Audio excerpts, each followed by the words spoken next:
Kalani slumped against the wall, the cool stucco biting into her back through her thin tank top. The apartment, once a vibrant haven of American expat dreams. Walls painted in bold saffron and cobalt from their impulsive move to Spain 5 years ago, now felt like a tomb. Her father, Marcus, was stateside for work, oblivious to the grenade his daughter had just lobbed into their fragile family dynamic. Kalani had rehearsed this moment for months, practicing in the mirror of her tiny bedroom overlooking the Guadalquivir River, where flamenco guitars wailed from distant bars like sirens calling her to authenticity. "Mom, I'm gay," she'd said simply, her voice steady despite the tremor in her hands. But Elena's response had been a whirlwind of denial, laced with the sharp edges of her own buried pains. A Southern Baptist upbringing in Alabama that she'd fled to Spain to escape, only to drag its chains behind her. The days blurred into a haze of silence after that night. Marcus returned to find his wife gone, her closet half empty, a terse note on the kitchen table. "I can't watch you destroy her. Or me."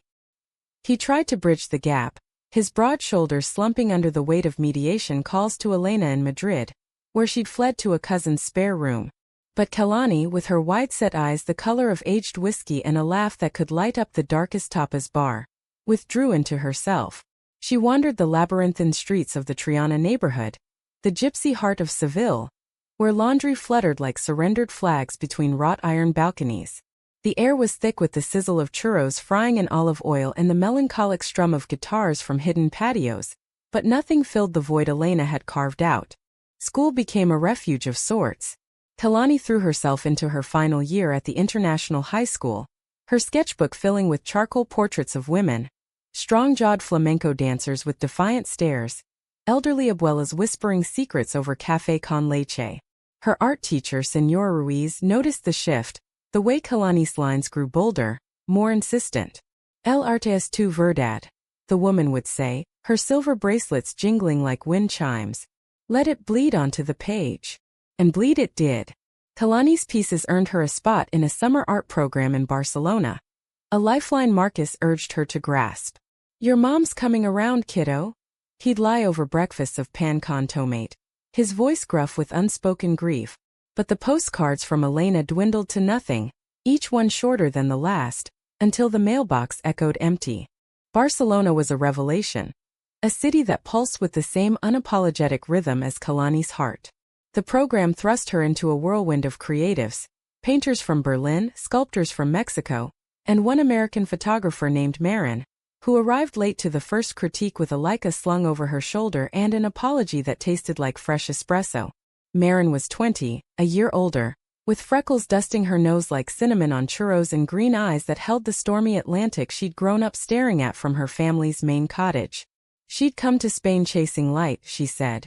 The kind that danced on Gothic spires and turned the sea to liquid gold. Kalani, sketching feverishly in the studio's corner, felt those eyes on her first, curious, not pitying. Their friendship sparked over shared cigarettes on the studio roof, the Mediterranean breeze tangling their hair as they traded stories of fractured homes. Marin spoke of her own coming out at 16, the quiet acceptance from her lobsterman father and the fierce protectiveness of her mother, a librarian who quoted Auden to fend off small-town whispers. "Love isn't a battlefield," Marin said one night, exhaling smoke toward the stars. "It's a goddamn lighthouse."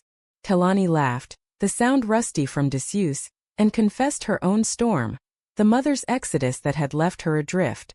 Marin didn't flinch. Instead, she pulled Kalani into a hug that smelled of darkroom chemicals and sea salt, her arms a harbor Kalani hadn't known she was sailing toward. As weeks melted into sun-soaked afternoons, what began as late-night talks evolved into stolen moments. Hands brushing over shared canvases, glances lingering during group dinners of paella and Rioja. One evening, after a critique where Kalani's portrait of a veiled Moorish woman won quiet applause, Marin found her alone on the beach at Barceloneta, toes buried in the sand. The sun dipped low, painting the waves in hues of rose and amber. "You're incredible, you know that?" Marin whispered, her voice barely audible over the surf. Kalani turned, heart hammering, and in that suspended breath Marin leaned in. Their kiss was tentative at first, salt-kissed and sweet, then deepening like the tide pulling them under. It was Kalani's first, a spark that ignited something dormant, fierce and alive. Back in Seville for fall, the distance tested them. Letters flew across the miles. Kalani's filled with sketches of Marin's imagined portraits. Marin's with rolls of film capturing Barcelona's hidden alleys. Marcus, sensing the glow in his daughter's cheeks, surprised her with a second-hand Vespa. Forgetting around, not chasing ghosts. But ghosts lingered. Elena's absence gnawed. A hollow ache during family holidays that weren't. Christmas came without her. The apartment strung with twinkling lights. Marcus hung too high, out of reach. Kalani lit a single candle for Yule. A nod to her eclectic spirituality pieced from Spanish folklore and her father's jazz records, whispering intentions for healing into the flame. University beckoned. Kalani to the University of Seville for Fine Arts.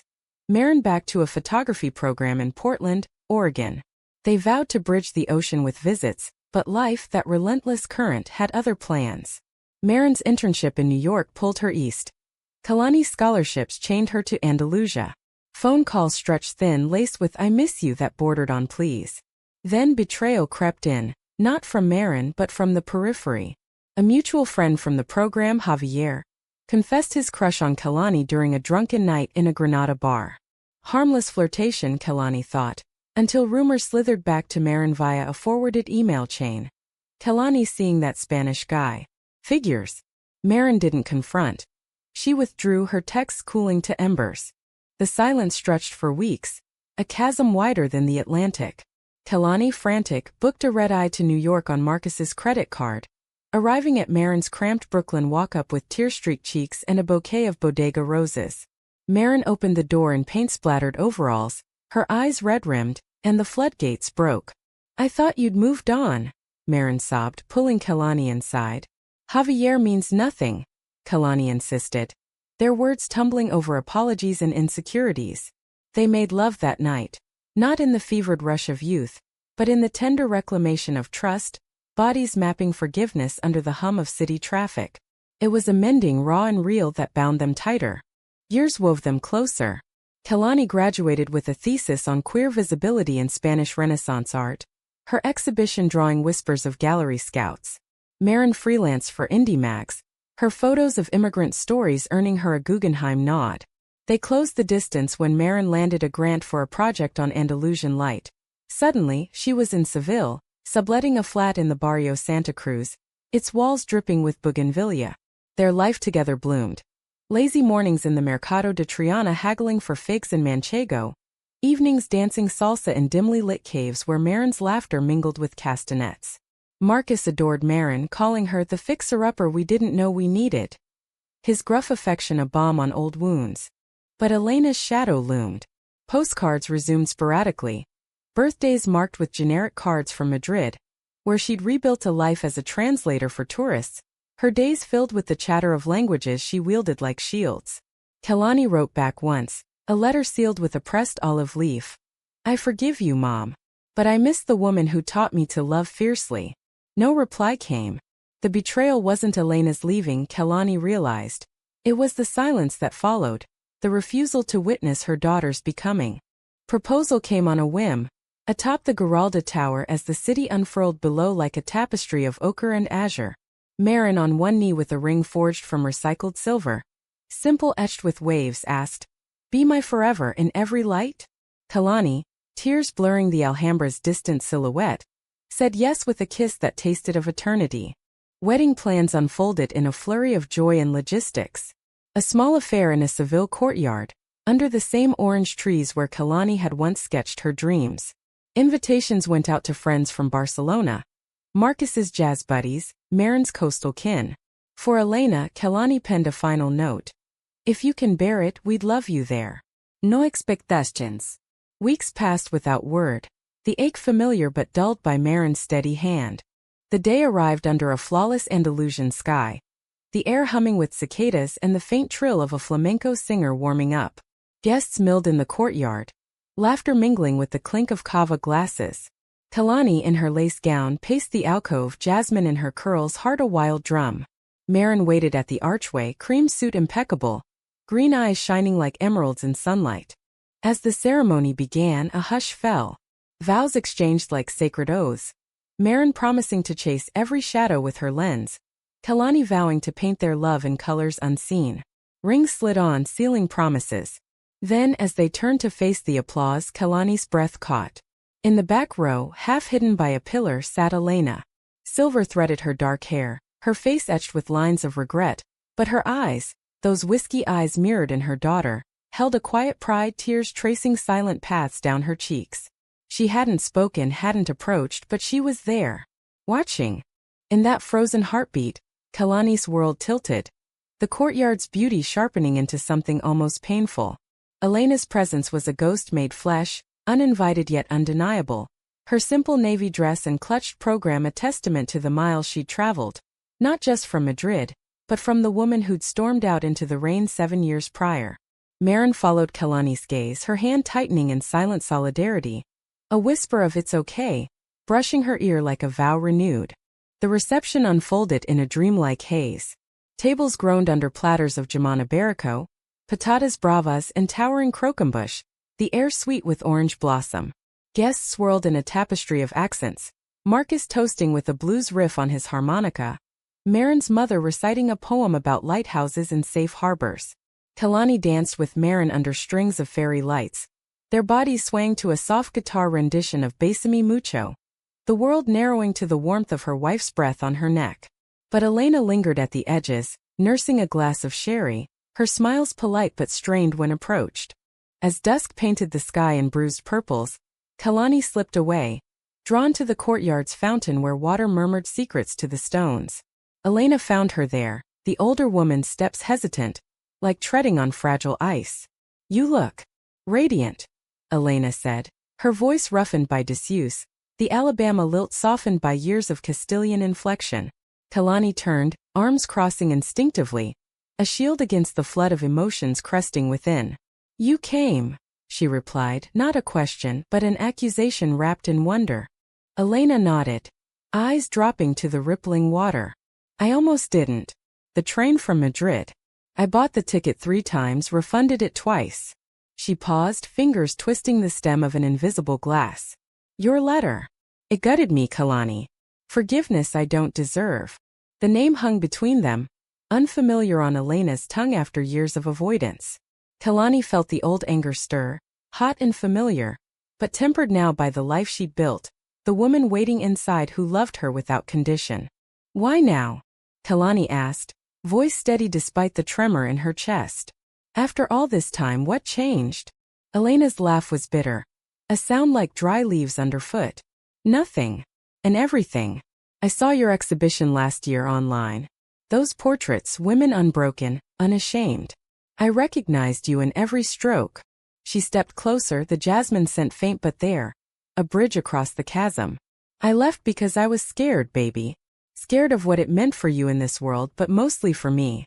Facing my own failures, the girl I buried back in Alabama who loved too quietly." Kalani's throat tightened, memories flashing. Elena teaching her to twirl in the Seville markets, skirts flaring like flamenco fire. The way she'd hum Motown tunes while kneading dough for bizcochos. That woman hadn't vanished entirely. She'd just been eclipsed by fear. "You broke us, Mom. Dad and me. We pieced it together, but the hole you left." Her voice cracked and Elena reached out, then faltered, hand hovering like a question. "May I?" Elena whispered, and at Kalani's nod, she pulled her into an embrace. It was awkward at first, bones sharp where softness had once been. But then it softened, Kalani's head resting on the shoulder that had carried her through childhood tantrums and triumphs. Tears came then, hot and unbidden, soaking the lace of Kalani's gown. "I'm so proud of you," Elena murmured into her curls. "Of this life. Her. You." They stood like that until Marin appeared, a gentle hand on Kalani's waist. "Everything all right?" she asked, green eyes scanning Elena with cautious warmth. Elena pulled back, wiping her face with the heel of her hand, a ghost of a smile breaking through. "More than Marin, right? I've heard." "Well, everything, I suppose." Marin nodded, her photographer's eye capturing the moment, the tentative thaw, the mending threads. "Welcome to the family," she said simply, and Elena's breath hitched, the words a lifeline tossed into turbulent waters. The 3 of them rejoined the party, an uneasy trio at first, but the night wove its magic. Marcus enveloped Elena in a bear hug that lifted her off her feet. His damn fool woman laced with love long banked. Stories flowed over dessert. Elena's Madrid mishaps with overzealous tour groups. Marin's tale of photographing a bull run gone whimsically wrong. Laughter bubbled, tentative then free. The courtyard alive with the hum of reconciliation. But dawn brought the undercurrents to the surface. Elena lingered after guests departed, helping stack chairs in the cooling air. Marcus retired early, leaving the women to the quiet. Over black coffee on the balcony, overlooking the river's silver thread, Elena confessed more. After I left, I tried dating a professor kind eyes, but it felt like play acting. I realized too late that my fear wasn't about you, Kelani. It was about me never saying it aloud. I loved a woman once back in college. She left because I couldn't. The admission hung heavy, a key turning in a long-locked door. Kelani absorbed it, the pieces of her mother's mosaic shifting into focus. You could have told me. We could have faced it together. Elena nodded, eyes distant. I know. That's the betrayal, isn't it? Mine to you, to myself. Marin, silent witness, squeezed Kelani's knee under the table, her presence a steady anchor. The weeks that followed were a delicate dance. Elena didn't stay in Seville. Her life was rooted in Madrid now, with freelance gigs and a cat named Luna who tolerated her moods. But visits became routine, brunch in the Barrio de las Letras, where Elena devoured Lorca's verses with Kelani, or afternoons in the Prado, debating Velázquez's gazes. Marin documented it all in candid shots. Elena's hand on Kelani's as they strolled the Retiro Park, the lines of regret softening into lines of peace. Yet conflict simmered beneath the surface. Not from malice but from the scars that time polishes but doesn't erase. One spring evening as Azahor perfumed the air, Elena arrived unannounced, her face ashen. I saw the article, she said, thrusting a crumpled printout at Kelani. It was a local feature on the couple's art collective. A queer space in Triana blending photography and painting to amplify marginalized voices. The headline, Seville's bold new vanguard. Love without borders. Elena's eyes blazed. They're calling you revolutionaries. What if it backfires? The world's not as kind as your canvases paint it. Kelani's temper flared, the old wound reopening. This is who we are, Mom. You came to our wedding, did that mean nothing? Marin intervened, her voice calm as a shutter click. It's not about kindness, it's about truth. We've built something real here. Elena deflated, sinking into a chair. I'm terrified of losing you again. To hate, to anything. The argument dissolved into tears, another layer peeled, revealing the depth of Elena's love. Fierce, flawed, finally voiced. Climax came unbidden, in the heat of a Seville summer. The collective's first major show, Luz y Sombra. Shadows of the Heart drew crowds to a converted warehouse by the river. Kelani's murals towered, vibrant depictions of intertwined figures against Andalusian backdrops, while Marin's photos captured intimate vulnerabilities. A trans elder's lined hands, a young couple's stolen glance in a cathedral alcove.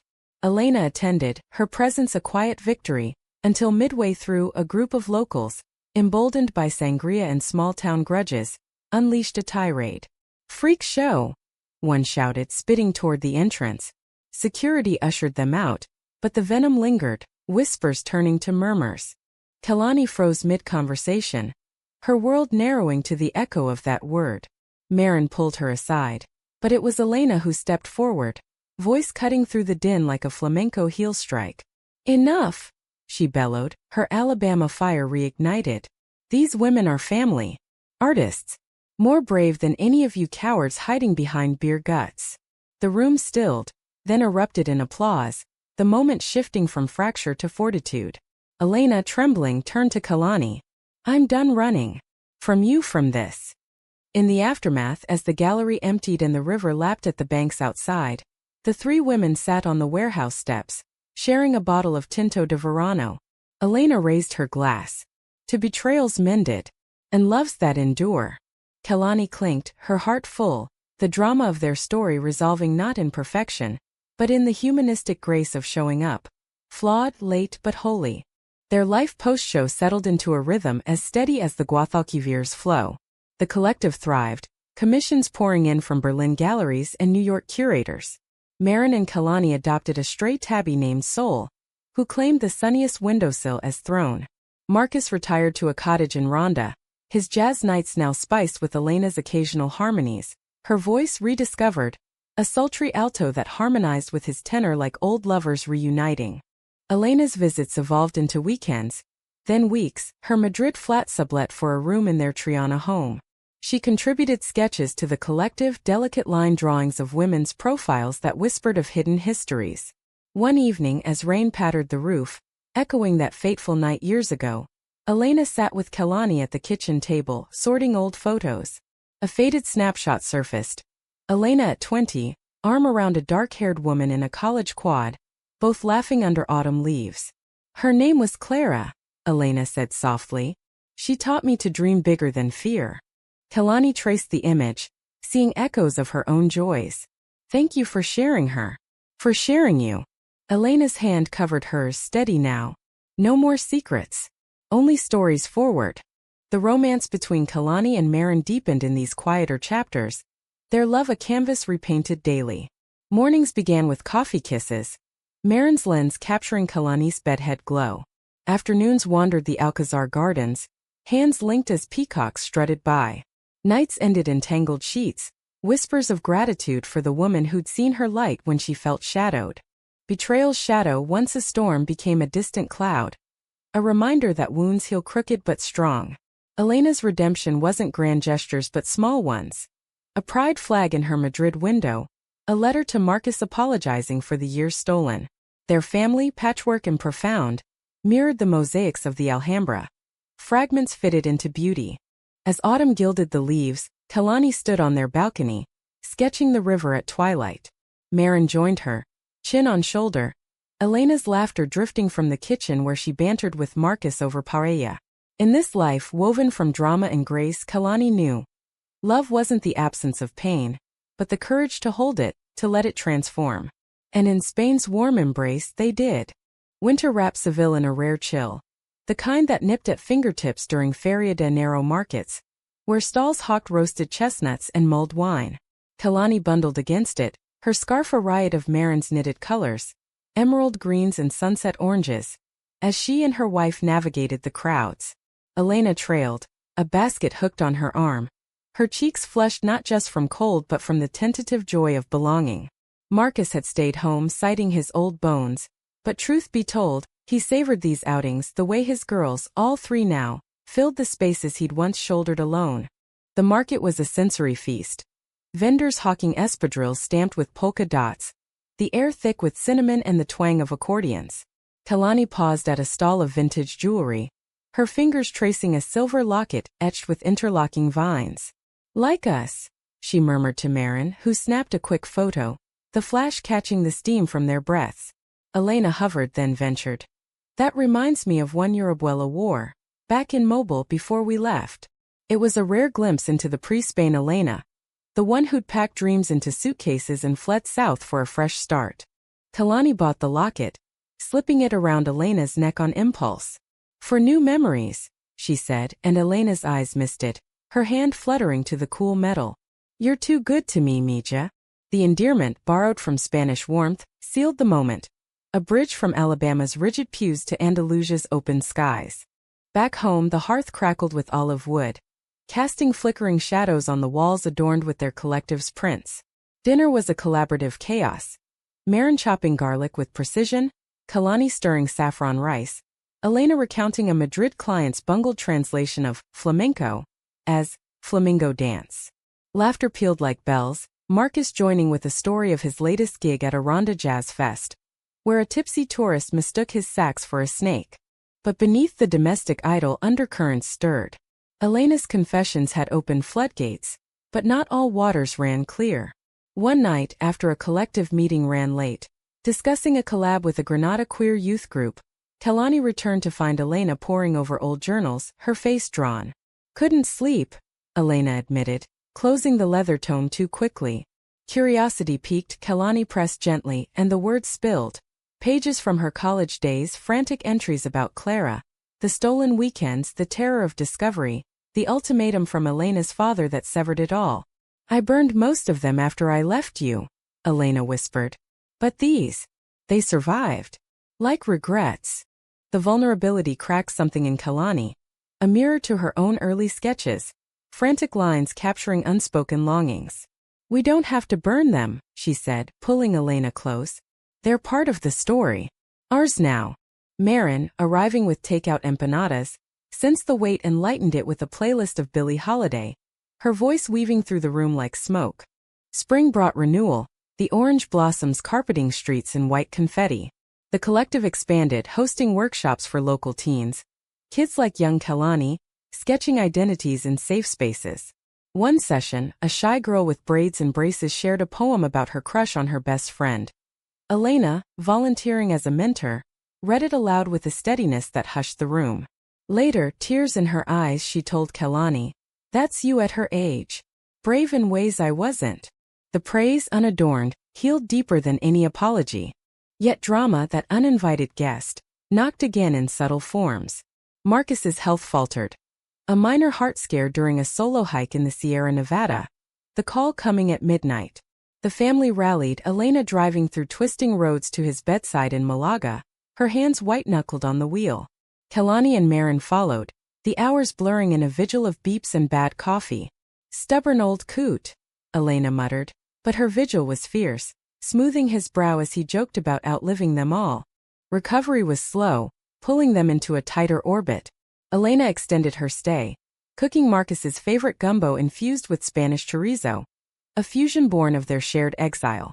Conversations turned introspective, Marcus admitting his own regrets, burying his progressive jazz roots under Elena's expectations, never pushing harder for family therapy post-split.